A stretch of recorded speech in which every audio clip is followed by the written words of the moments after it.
오늘 느헤미야라는 사람의 소망과 함께 추수감사 이 세 가지를 보려고 합니다. 바벨론의 포로로 잡혀갔다가 거기 정권이 바뀌어서 페르시아에서 고레스의 칙령으로 BC 538년에 돌아가라 그래서 536년에 도착을 한 것이 1차 포로 귀환인데, 그때는 총독이 스룹바벨, 대제사장은 여호수아, 그렇게 와서 성전 공사를 시작했습니다. 주춧돌을 놓고 한참 짓다가 사마리아인들이 방해를 해서 15년 동안 중단이 되었는데, 지난주에 보았던 학계라는 이름의 뜻은 축제라는 뜻이라고 했습니다. 그 학계 선지와 또 스가랴 선지 같은 분들의 자극을 입어서 그들이 다시 15년 만에 성전을 재건하여서 5년 동안 공사를 더 하고 20년 만에 BC 516년도에 솔로몬이 만들었던 그 성전이 무너졌던 것을 다시 완공하게 되었어요. 그들이 얼마나 감격했을까요? 그때부터 80여 년이 지났습니다. 그래서 첫 번째 그 귀환, 1차 포로 귀환에서부터 80여 년이 지나서, 그러니까 성전이 지어진다면 60년쯤 지났죠. BC 458년에는 우리가 3주 전에 보았던 에스라라는 대제사장이면서 학사였던 율법 전문가를 통하여서 1754명이 2차 귀환을 하게 되었고, 그때부터 다시 13년이 흐른 것이 BC 445년인데, 그때 오늘 우리가 보는 느헤미야라는 사람 중심으로 귀환을 하여서 이번에는 처음에 성전을 졌다면 두 번째는 사람을 바꾸고 세 번째는 성벽을 중수하는, 다시 짓는 일을 하게 됩니다. 느헤미야라는 이름의 뜻은 나함이라는 말에서 나오는, 나함이라는 말이 위로라는 뜻이에요. 위로한다. 그래서 여호와가 위로하신다는 뜻이에요. 제가 성민교회 이제 3년을 지내는 동안에 보니까, 목사님 메시지를 좀 위로하는 메시지를 해줬으면 좋겠어요 하시는 분이 더러 계세요. 근데 정말 위로가 무엇인지, 여러분을 나약하게 만들고 여러분에게 다 잘 될 겁니다, 축복하고, 하나님이 다 위로하시는 분입니다, 여러분의 아픔을 아십니다, 그 메시지 가지고 위로가 됩니까? 그것 가지고 추수감사가 변화가 됩니까? 저는 그렇지 않더라고요. 오늘 읽은 본문 말씀 12장, 사실 느헤미야 전부 중에서 앞부분에는 그 성벽을 다시 짓게 되는 모든 과정을 설명하고 6장에 이제 완공이 되죠. 52일밖에 걸리지 않았어요.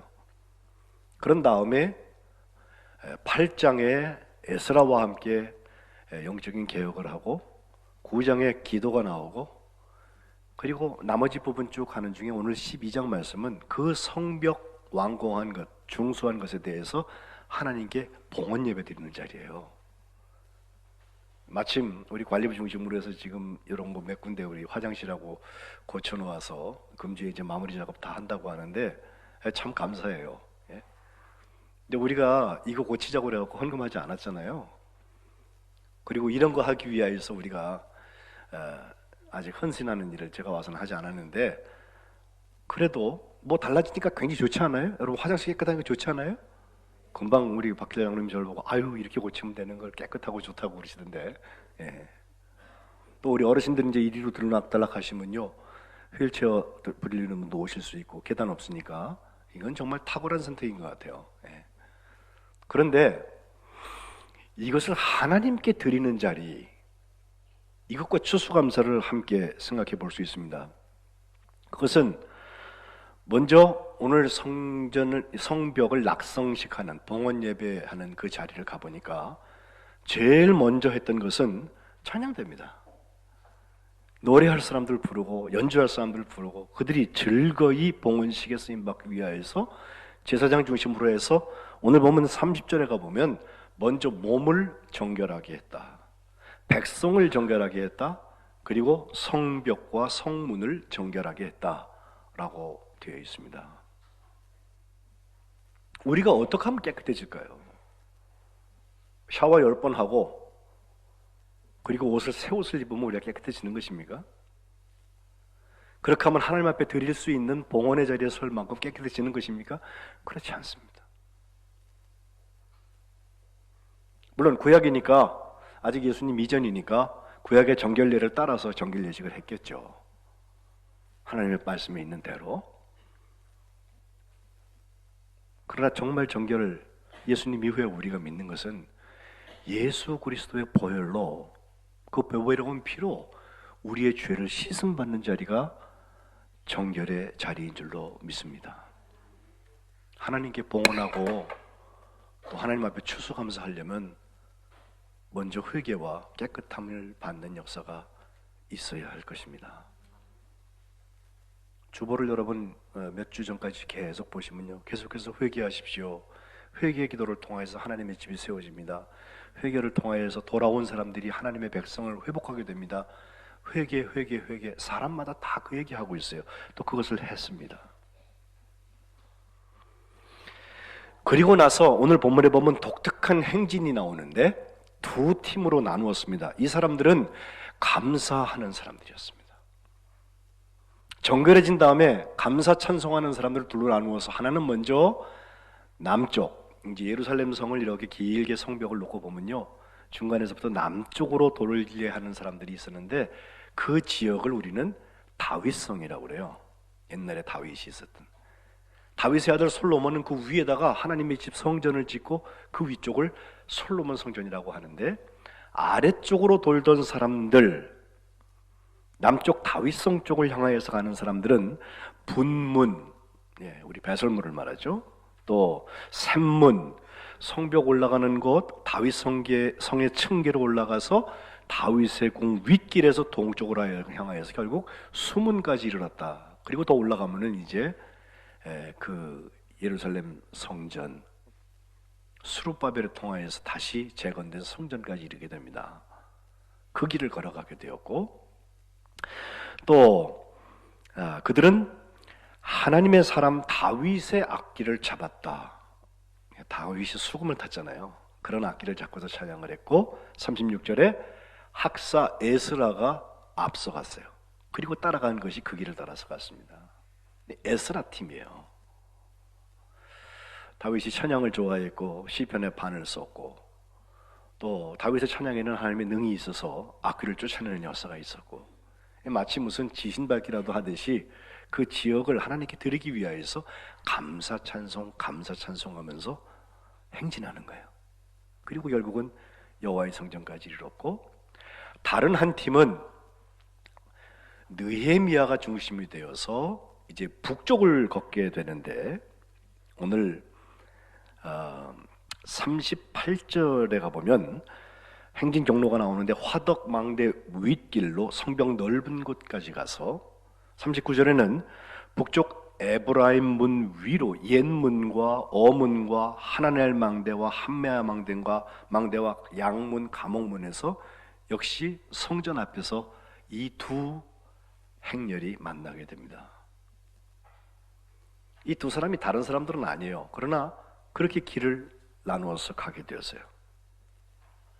중요한 것은 에스라 팀이냐 솔로몬 쪽 돌았던, 에스라 팀이냐 이 다윗 쪽을 돌았던, 또 느헤미야 팀이냐 북쪽을 돌았던, 이게 중요한 것이 아니라 둘이 나누어서 돈 다음에 한 군데서 만나게 되는데 그것이 바로 하나님의 집이에요. 하나님의 전에 모여서 그들이 한 일은 찬양대 감독인 예스라히야라는 사람의 감독을 따라서 크게 찬송하는 것입니다. 저는 우리가 추수감사에 다른 것 못해도 하나님 앞에 드리는 찬송이 정말 커졌으면 좋겠어요. 소리를 꽥꽥 지르라는 게 아니라 하나님 앞에 나를 다 드리는 찬양을 했으면 좋겠어요. 오늘 오후 예배 때 우리가 여러 팀이 나와서 같이 감사의 찬양제를 드리게 되는데, 그 찬양 속에 몸 찬양도 좋고 또 곡조 있는 찬양도 좋고 또 다른 형식의 찬양도 좋은데, 우리를 진정으로 하나님께 드리는 감사가 표현됐으면 참 좋겠어요. 그거 표현하는 거 보면 알아요. 43절 결론과 같이 드린 말씀. 이날에 무리가 큰 예배를 드리고 심히 즐거워했다. 이것은 하나님께서 크게 즐거워하도록끔 하셨기 때문이다. 이렇게 되어 있습니다. 우리가 추수감사가 되면요, 어려서부터 교회에서 떡해서 주니까 그 떡 받아 먹는 즐거움이 있었죠. 예. 좀 크니까요, 이제 추수감사 헌금을 해야 돼서 스트레스가 되더라고요. 예. 근데 여러분, 드릴 수 있는 기회가 많지 않은 거 아세요? 그게 나의 마지막 드리는 것처럼 하나님 앞에 드릴 수 있는 즐거움이 있는데, 세상 사람들이 뭐 바보 같아요. 아니 그거 안 내고선 네가 누려야지 즐거운 거 아니야? 근데 아닙니다. 하나님께 드리는 것을 하나님께서 즐겁게 만드시는 거예요. 예.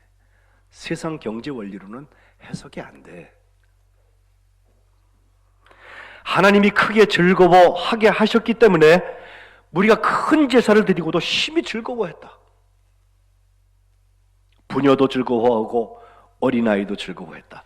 예루살렘에서 얼마나 즐거워하는지 그 소리가 멀리까지 들렸다는 것입니다. 제가 홍익교회하고 성민교회 둘이서 경쟁을 하자면 이런 경쟁하면 좋겠어요.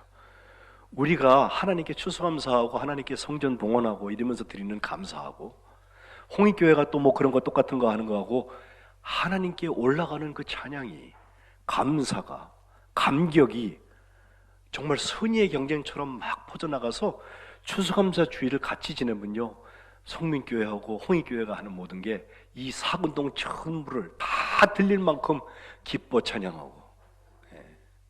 또 그게 궁금해갖고 저기 무슨 일 났나 그러고 사람들이 따라와 보고, 예. 웃죠. 근데 그런 거 없이 우리가 우리들이 좋아하는 그냥 추수감사 해갖고 되겠어요? 우리를 기쁘게 하는 성전 봉헌해서 되겠어요? 우리를 기쁘게 하는 성벽 중수 봉헌식 해서 되겠어요?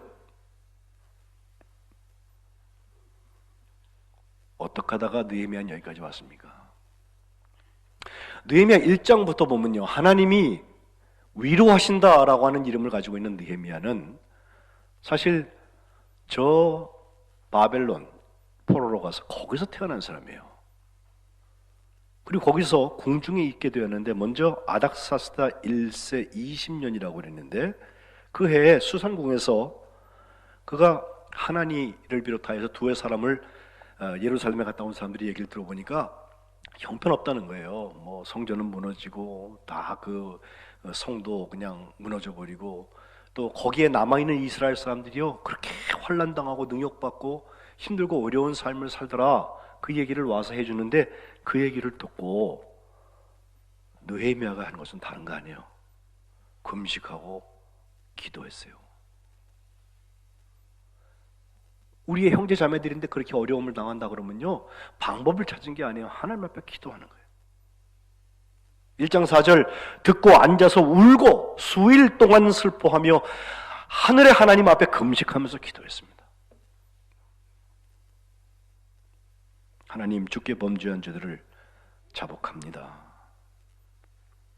이 기도를 들어주옵소서. 주를 향하여서 크게 악을 행했으니 하나님께서 이 기도를 들으시고 용서하여 주시고, 오늘 종이 형통하여서 이 사람들 앞에서 하나님의 은혜를 입게 하옵소서. 다른 건 못해도 이거 못해요? 놀라운 것은요, 그 기도를 딱 맞췄는데 왕이 그를, 지금으로 얘기하면 장관짜리쯤 돼요. 술 맡은 관원. 예? 요셉이 감옥에서 꿈 해석해준 두 사람이, 하나는 떡 맡은 관원이고 하나는 술 맡은 관원이잖아요. 술 맡은 관원은 등용되고 떡 맡은 관원은 결국 몸에 달려 죽고 그렇게 되는데, 그것처럼 이게 다 왕에게는 오른팔 같은 사람들이에요. 나의 음식을 맡은 사람들. 예. 근데 거기에 갑자기 하나님께서 세우셨다는 거예요. 하나님의 은혜를 입었을 때 뭐 갑자기 우리가 무슨 일확천금하듯이 수직 상승하고, 예, 무슨 뭐 이상한 일들이 우리에게 일어나야만 그것이 정상은 아닙니다. 그러나 하나님께서 세우시면 우리는 기도하고 있는데, 그래서 우리의 소망이 조율되어서 하나님의 꿈과 만나고 하나님이 보여주시는 것을 보고 하나님이 보내시는 곳에 갈 준비가 되어 있는 사람은 하나님께서 높이 세우시는 거예요. 술관원이 된 이유를 보니까 2장에 가보니까요, 이제 니산월이 되었는데 하루는 느헤미야가 얼굴에 수심이 가득 차 있어요. 뭔가 근심이 있는 것 같아. 그러니까 왕이 보고요, 너 왜 이렇게 얼굴에 근심이 있냐. 사실은요, 제가 저희 고향에 있는 우리 가족들의 이야기를 들었는데 그 예배당은 다 망가지고 성벽도 다 무너지고 그 사람들은 사람 취급도 못 받고 살고 있어요. 그러니까 왕이 뜻밖의 너 뭐 원하냐 그렇게 얘기해요. 2장 4절에 보면 그 얘기를 들은 느헤미야가 하늘의 하나님께 묵도하고 하나님께 기도했다고 그랬어요. 짧은 기도지만 기도가 들어있은 다음에 왕한테 하는 말입니다. 나를 그 유다 땅 나의 조상의 묘실들이 있는 성읍 예루살렘이죠. 글로 보내서 그 성을 좀 건축하게 해주세요 라고 말합니다. 지금 내 술 맡은 관원인데 거기에 총독으로 보내달라는 거예요. 놀랍게도 왕의 마음이 움직였습니다. 기한을 정하여서 보내는데 2장 8절에 보면 내 하나님의 선한 손이 나를 도우셔서 왕이 허락했다. 그래서 왕의 주소를 들고 갈 때까지 잘 갈 수 있도록 안전조치도 또 가서 성을 잘 지을 수 있도록 조소 하나 들고 가는 겁니다. 예루살렘에 도착해서 3일 동안은 아마 쉰 것 같아요. 근데 3일 지난 다음에 밤에 아무도 몰래 밤중에 시차를 나가게 되는데 가보니까 성벽이 다 무너지고 성문은 다 불타버리고 정말 폐허가 되어 있고 황폐한 성읍인 것을 그가 확인하고서 2장 17절 가보면 방백들을 향하여서 말합니다. 예루살렘 성을 건축해서 다시 수치를 당하지 말자. 하나님의 선한 손이 나를 도우신 일, 또 왕이 나한테 이른 모든 말을 전했더니 그 방백들이 일어나서 건축하자 하면서 힘을 내서 이 선한 일에 협력하기 시작했습니다. 이것도 하나님께서 마음을 움직이신 거겠죠. 그리고 느헤미야 5장을 가보면요, 그때부터 이제 느헤미야가 12년 동안 총독을 하면서 통치하던 때의 이야기가 나오는데 그 중에 가난한 사람들, 거기 엉망진창이 되어 있는 사람들의 이야기는요 정말 형편없이 된 것 같아요. 인신매매를 하고 자기 집을 다 팔고 재산을 다 팔아도 갚을 수 없는 모라토리엄 상태에 빠져서 어떻게 할 수가 없는 사람들이 태반인 그런 어려운 자리에 그가 오르는 것을 보면서 스룹바벨부터 느헤미야까지 사이에 약 70년가량의 시간 중에 다른 총독의 이름이 성경에 나오지 않아요. 그들이 선정을 잘 베풀었으면은 그나마 여기까지 안 왔을 텐데 너무 인심도 흉흉하고 그러니까 느헤미야는 내 월급 받지 않겠다고 헌신을 시작을 합니다.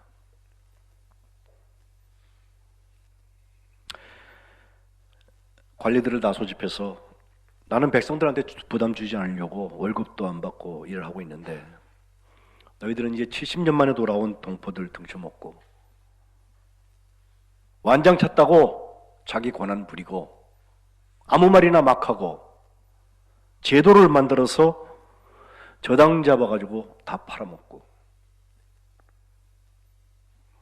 야단을 호통을 쳤더니 그 모든 것을 하지 않겠다고, 그리고 반환하겠다고. 하나님의 법대로 희년제도 있잖아요. 희년제도. 희년되면요 원위치해다 맹세를 받습니다. 사실 이것도 답답한데 외부적인 요인으로 방해하는 요소가 하나 있었습니다. 산발랏이라는 사람하고 도비아이라는 사람인데 이 사람들은 느헤미야가 도착했을 때부터 2장 10절에 보면 심히 근심했다고 그랬거든요. 그 근심이 커져갖고요 비웃기 시작하고 왕한테 배반하려고 지금 한다고 그런 가짜 뉴스를 만들고 또 크게 분노하기 시작하면서 4장에 가보면요 전쟁을 꾀해가지고 너희들 쳐들어가 버리겠다고 그러고, 또 6장에 가보면 느헤미야를 실제로 죽이려고 음모를 꾸면서 4번이나 똑같은 짓을 하는데도 그거 안 따라가니까 어디 가서 만나자고 그러고 죽이려고 했는데 그걸 안 나가니까 5번째는 아예 가짜 뉴스, 이 사람들 모반하려고 성벽을 건축하고 네가 왕이 될 것이다, 이런 얘기를 막 퍼뜨리고 그러는데 느헤미야가 꼼짝하지 않습니다. 그리고 6장 12절에 보면 선지자들에게 뇌물을 주고서 거짓 예언까지 시켜요. 이 모든 때마다 느헤미야는 하나님께 기도하면서 이겨나갔습니다.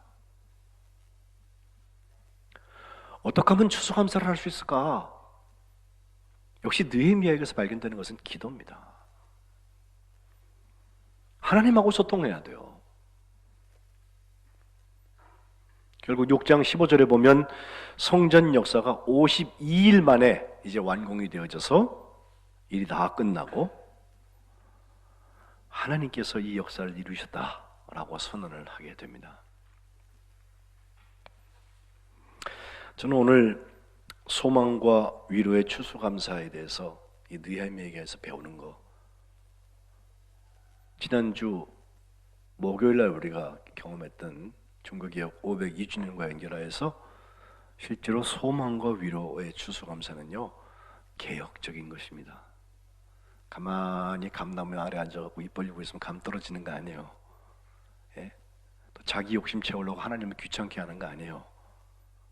우리로부터 개혁이 시작되어야 합니다. 느헤미야는 8장에 가보면 학사 에스라와 함께 말씀의 개혁을 하게 되는데요, 에스라가 율법책을 읽기 시작하니까 목전에 책을 딱 펴니까요, 우리 성경 봉독할 때 여러분 앉아 계시잖아요. 그때 모든 백성이 일어섰습니다. 목사가 일어나라고 그래서 이런 게 아니라 하나님의 말씀 어떻게 앉아서 들어? 다 일어났어요. 8장 6절에 에스라가 위대하신 하나님 여호와를 송축하며 모든 백성이 손을 들고 아멘 아멘 하면서 응답하고 몸을 굽혀서 얼굴을 땅에 대고 여호와께 경배했습니다. 9절 가보면 백성이 율법의 말씀을 다 알 수 있도록 설명을 해주니까 그 말씀을 듣고서 다 눈물바다가 됐어요. 다 울었다는 거예요.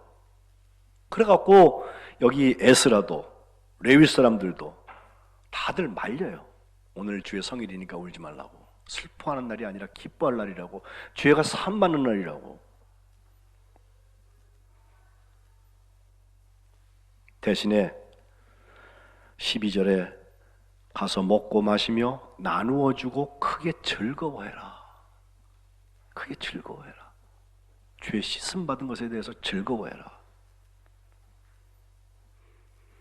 그리고 나서 초막을 짓고 그 다음 날부터 초막절의 역사 시작하는 것을 거기서 봐요. 절기죠.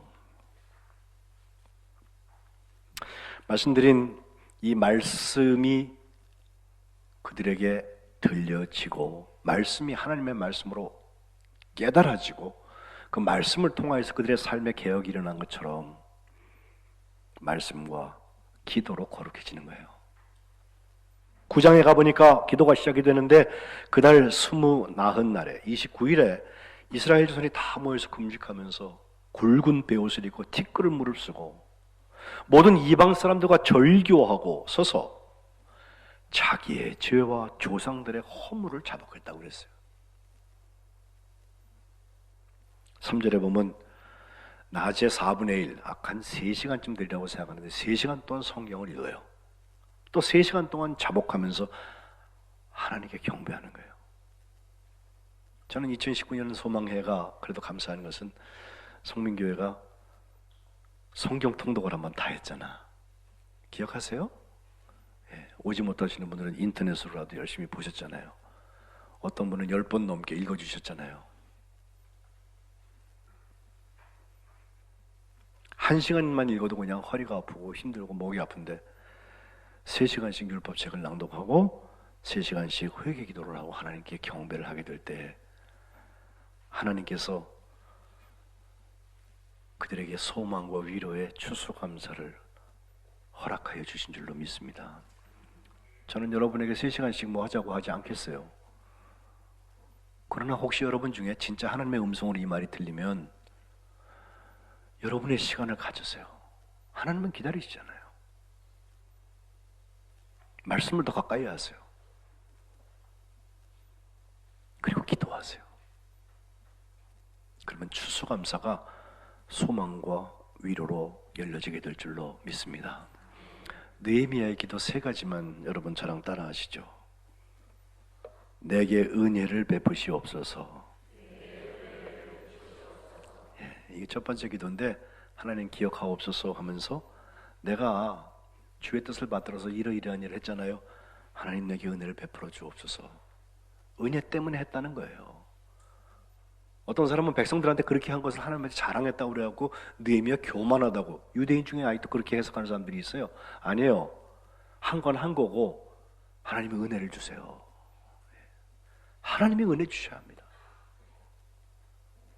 두 번째 기도는 이제 내 손을 힘있게 하옵소서. 시작. 이제 내 손을 힘있게 하옵소서.